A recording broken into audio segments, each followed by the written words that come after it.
आपके साथ मैं हूं सोनाली सिंह। बुलेटिन की शुरुआत करेंगे बड़ी खबर के साथ। बड़ी खबर गया से, जहां एयरपोर्ट को उड़ाने की धमकी मिली है। ड्रोन से एयरपोर्ट उड़ाने की धमकी दी गई है। एयरपोर्ट प्रशासन को यह धमकी मिली है। एयरपोर्ट की बढ़ाई गई है सुरक्षा। एयरपोर्ट प्रशासन को एक चिट्ठी मिली है जिसमें लिखा हुआ है कि ड्रोन से गया एयरपोर्ट को उड़ा दिया जाएगा। इसके बाद एयरपोर्ट प्रशासन अलर्ट मोड पर आ चुका है और एयरपोर्ट के अंदर और बाहर सुरक्षा के इंतजाम और भी कड़े कर दिए गए हैं। इसको लेकर एयरपोर्ट प्रशासन और जिला पुलिस विभागीय अधिकारियों ने एक बैठक भी की। हालांकि यह चिट्ठी किसने भेजी है इसका खुलासा अभी तक नहीं हो पाया है। तो बड़ी जानकारी, बड़ी खबर गया से, जहां पर एयरपोर्ट को उड़ाने की धमकी दी गई है। एयरपोर्ट प्रशासन को यह धमकी मिली है। एयरपोर्ट में सुरक्षा जो है वो और भी बढ़ा दी गई है। एयरपोर्ट प्रशासन को एक चिट्ठी मिली जिसमें लिखा हुआ है कि ड्रोन से गया एयरपोर्ट को उड़ा दिया जाएगा। इसके बाद एयरपोर्ट प्रशासन अलर्ट मोड पर आ चुका है और एयरपोर्ट के अंदर और बाहर सुरक्षा के और भी कड़े इंतजाम कर दिए गए हैं। एयरपोर्ट प्रशासन और जिला पुलिस ने इसके लिए एक बैठक की जिसमें एयरपोर्ट की सुरक्षा को बढ़ाने का फैसला लिया गया। हालांकि यह चिट्ठी किसने भेजी है, किसके द्वारा भेजी गई है, इसकी जांच इस वक्त की जा रही है। तो बड़ी खबर आपको गया से बता रहे हैं, जहां पर एयरपोर्ट को उड़ाने की धमकी दी गई है। एयरपोर्ट की सुरक्षा बढ़ा दी गई है। एयरपोर्ट के अंदर और बाहर भारी पुलिस के जवानों को तैनात कर दिया गया है। हमारे सहयोगी एलन जुड़ गए हैं। एलन, क्या कुछ जानकारी मिल पा रही है? पुलिस की कार्रवाई कहां तक पहुंची है और किसके द्वारा ये धमकी दी गई, क्या कुछ पता चल पाया है? देखिए, आपको बता दें कि ये जो है गया एयरपोर्ट जो है एक चिट्ठी प्राप्त हुई थी। किसी द्वारा चिट्ठी मिला था गया एयरपोर्ट के डायरेक्टर को, बलजीत शाह है, और उसमें चिट्ठी में लिखा हुआ है कि ड्रोन की मदद से गया एयरपोर्ट को उड़ाने की धमकी दिया गया है। और इसके बाद जो है गया पुलिस जो है पूरी तरह से अलर्ट हो गई है और गया एयरपोर्ट की सुरक्षा जो है वो बढ़ा दी गई है। अंदर और बाहर दोनों तरह से जो पुलिस है वो उसमें जुट गई है और पता लगाने की कोशिश कर रही है कि यह जो चिट्ठी कहाँ से आई है।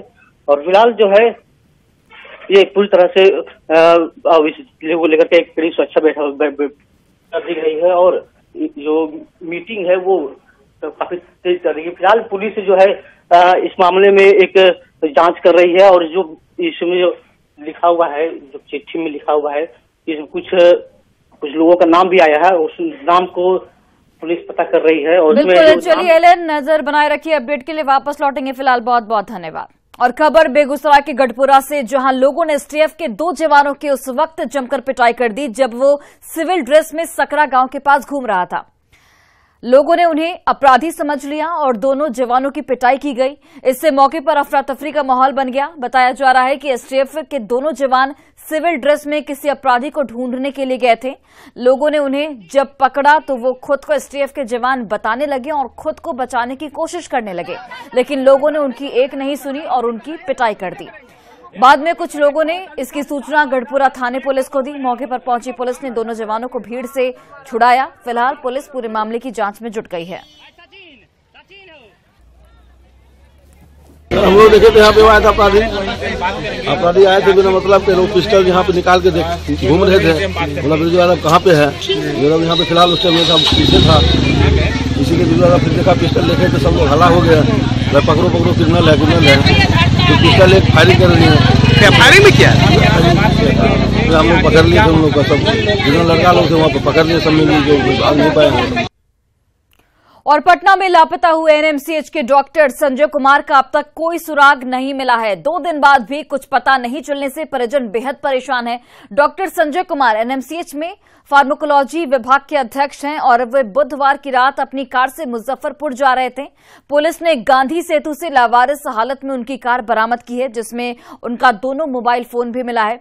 पत्रकार नगर थाने में केस दर्ज कराए जाने के बाद पुलिस लगातार कार्रवाई कर रही है। फिलहाल डॉक्टर के मोबाइल का सीडीआर पुलिस निकाल रही है और परिवार को किसी तरह का कोई संदिग्ध कॉल अभी तक नहीं आया है, ये भी जानकारी निकलकर सामने आ रही है। पुलिस फिलहाल उसी फोन के जरिए लोकेशन का पता लगाने में जुटी हुई है।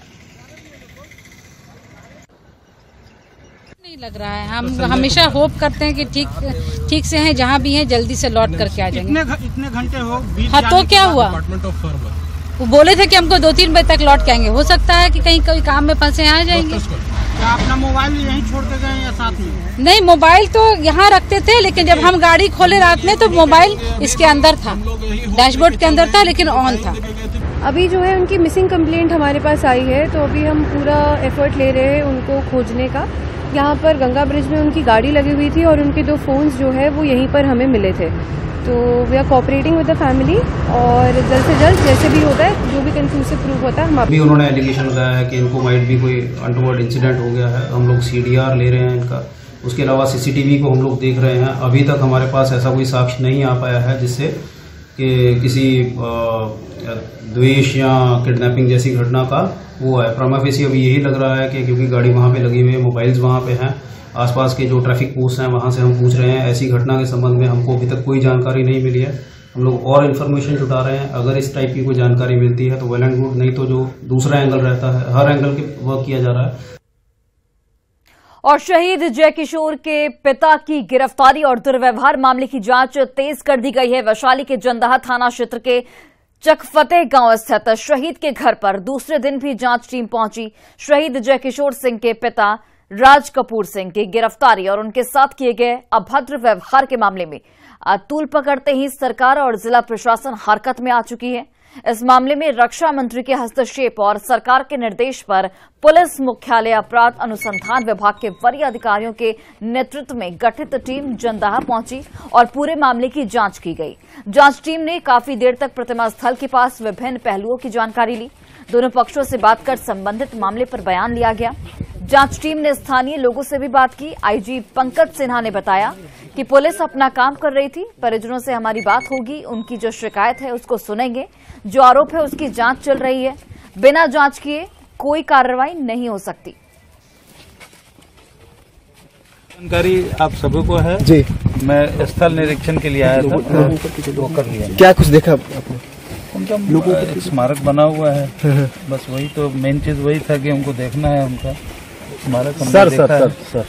सर पुलिस अभी एक्टिव हुई तो 2 दिन पहले भी एक्टिव हो सकती थी।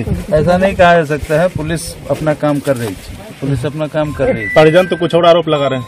अब उनसे हमारी बात होगी, उनकी जो शिकायत है उसको हम लोग सुनेंगे। और मुजफ्फरपुर के बाबा साहेब भीमराव अंबेडकर बिहार विश्वविद्यालय में छात्रों ने प्रदर्शन किया। अपनी मांगों को लेकर छात्रों ने यूनिवर्सिटी को बंद करा दिया और यूनिवर्सिटी में ताला जोड़ दिया, जिसकी वजह से कई छात्रों को वापस लौटना पड़ा। तस्वीरें आप देखिए, छात्रों ने यूनिवर्सिटी के गेट पर ताला जोड़ दिया। कई छात्रों को यहां पर इसकी वजह से वापस लौटना पड़ गया। दूर से आ रहे छात्रों को इस वक्त परेशानी का सामना करना पड़ रहा है।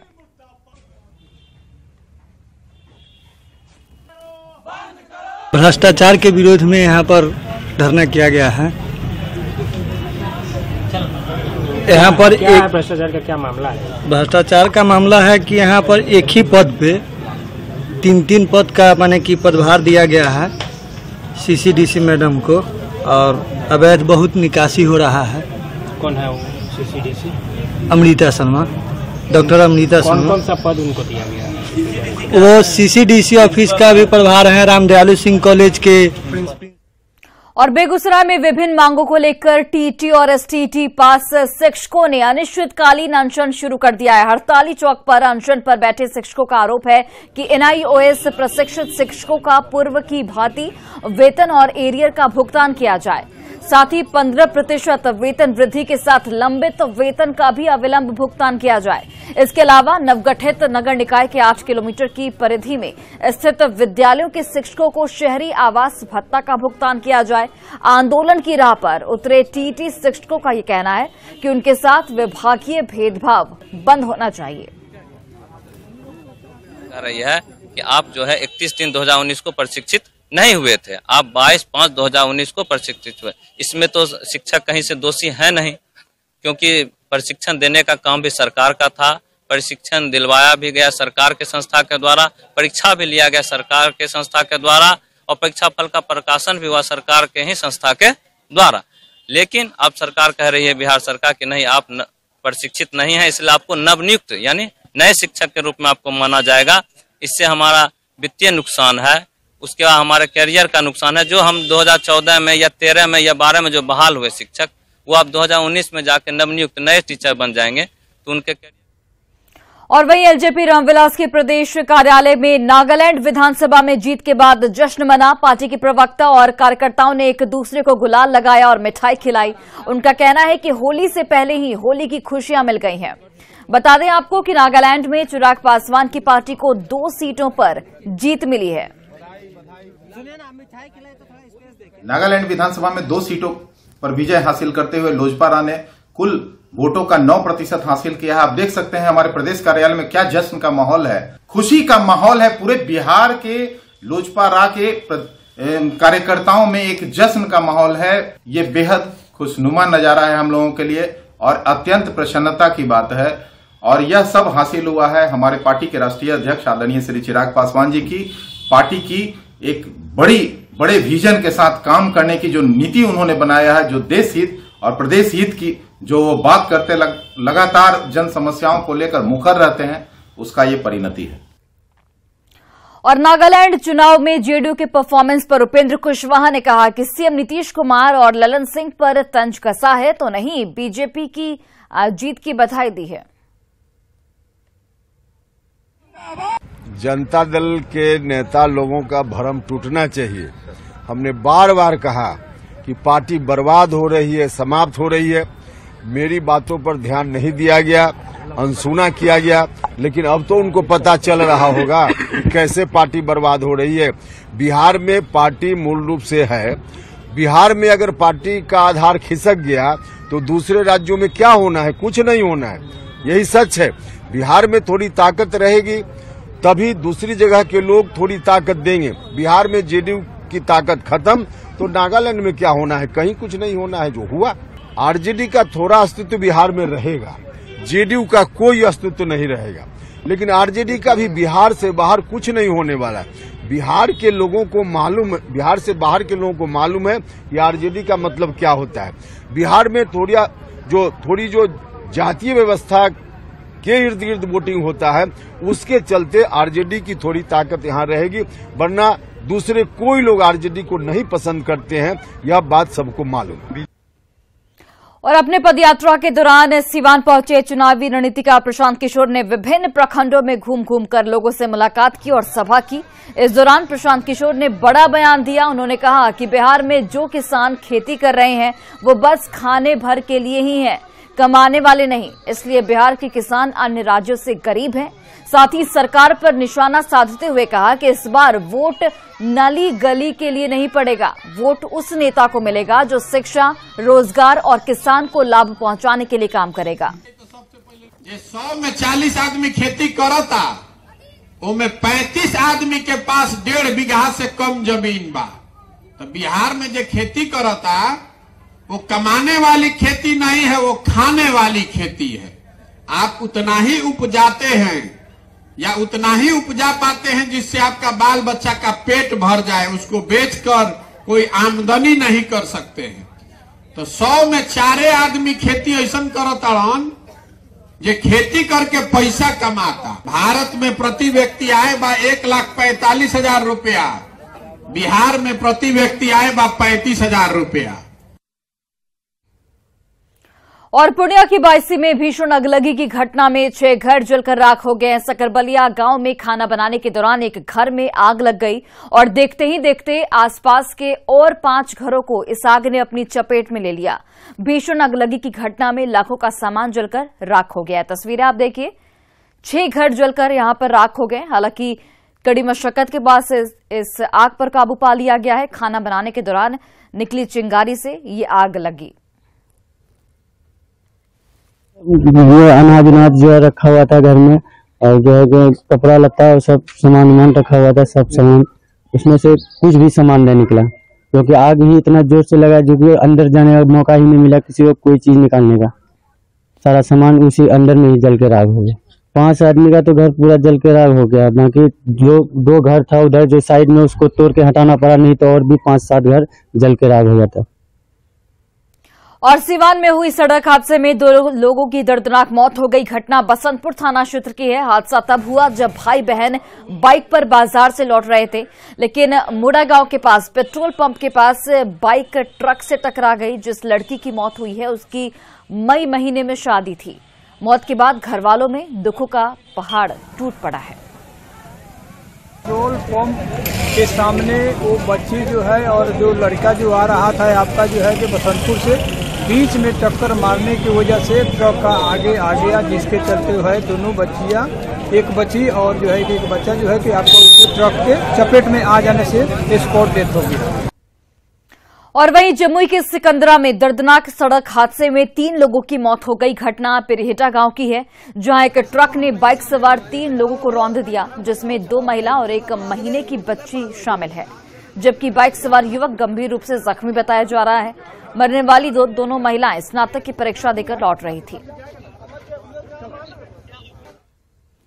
वहीं पटना के शास्त्री नगर थाना क्षेत्र में 4 लोगों को गोली मारने के मामले का खुलासा हो गया है। पुलिस ने बेगूसराय के रहने वाले कन्हैया नाम के अपराधी को गिरफ्तार किया है। पुलिस ने बताया कि लूटपाट के मकसद से कन्हैया और उसके दोस्तों ने गोली चलाई थी। हालांकि नशे में होने की वजह से अपराधी लूटपाट करने में सफल नहीं हो पाए थे। पुलिस बाकी के अपराधियों को भी पकड़ने की कोशिश में लगी हुई है। ऊर्जा ऑडिटोरियम के सामने फायरिंग हुई थी, जिसमें 4 लोग घायल हुए थे। ये लोग मगध हॉस्टल से आ रहे थे। तो इनिशियली इसमें केस दर्ज किया गया था लूटकांड में। तो जो टेक्निकल एविडेंस है उसके बेस पे हम लोगों ने अनुसंधान किया और इस तरह जो टीम बनाई, तो इसमें हम लोगों को जो ब्रेक थ्रू मिला, इससे हमने पहला अपराधी कन्हैया, जो कि बेगूसराय का रहने वाला है, हम लोगों ने गिरफ्तार किया है। कन्हैया के ऊपर पहले से भी लगभग आधा दर्जन केस बेगूसराय में प्रतिवेदित हैं, जिसमें ये जेल भी जा चुका है। और वहीं बेगूसराय में एक अवैध आयुर्वेदिक दवा फैक्ट्री का खुलासा हुआ है। देगड़ा पुलिस ने छापेमारी के दौरान भारी मात्रा में अवैध आयुर्वेदिक दवा बरामद की है। पुलिस ने इस अवैध दवा फैक्ट्री को भी सील कर दिया है। पुलिस ने जब फैक्ट्री में दबिश दी तो न तो वहां पर कोई एक्सपर्ट मौजूद था, न ही दवा फैक्ट्री संचालक के पास कोई लाइसेंस था। वहीं छापेमारी की सूचना पर संचालक चंद्र Prakash Gupta mobile switch off कर फरार हो चुका है। यहाँ पूरी की पूरी एक आयुर्वेदिक दवाई की फैक्ट्री चल रही है और कम से कम 100 से अधिक प्रोडक्ट इसमें तैयार किए जाते हैं, जबकि यहाँ पर कोई भी एक्सपर्ट नहीं पाए गए। और ये काफ़ी बड़े पैमाने पर यहाँ उत्पादन हो रहा है, लेकिन कहाँ से इसका रॉ मटेरियल आ रहा है और ये इनकी बिक्री कहाँ हो रही है। और यहाँ पर जो है जो इसके ऑनर हैं, क्या चंद्र प्रकाश गुप्ता ना, तो वो और आज जमशेदपुर शहर के संस्थापक जे.एन. टाटा की जयंती है। इस मौके पर हर वर्ष की तरह इस वर्ष भी शहरवासी संस्थापक दिवस मना रहे हैं। शहर के तमाम चौक चौराहों के साथ साथ जुबली पार्क को भी लाइट से सजाया गया है। संस्थापक दिवस की पूर्व संध्या पर जुबली पार्क के लाइटिंग का उद्घाटन किया गया। इस मौके पर टाटा स्टील के vice chairman Noel N Tata, Tata Steel के MD TV Narendran, VP CS Chanakya Choudhary समेत कई अतिथियों ने बटन दबाकर इसका उद्घाटन किया। जुबली पार्क में लाइटिंग और सजावट के जरिए जे.एन. टाटा के जीवन पर प्रकाश डाला गया।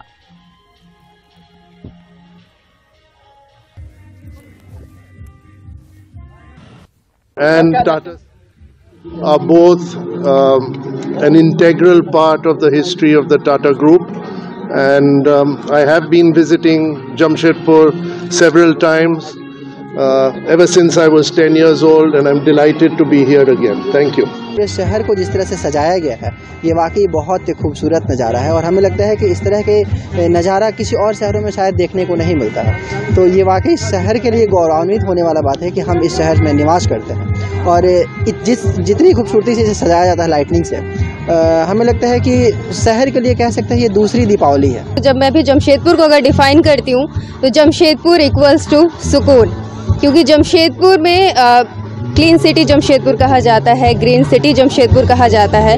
और ये जो क्लीन सिटी और ग्रीन सिटी का जो बात है, ये कहीं ना कहीं टाटा स्टील की वजह से ये है और ऑफ कोर्स जमशेदपुर वासियों की वजह से है, क्योंकि वो इसमें बहुत सहयोग करते हैं।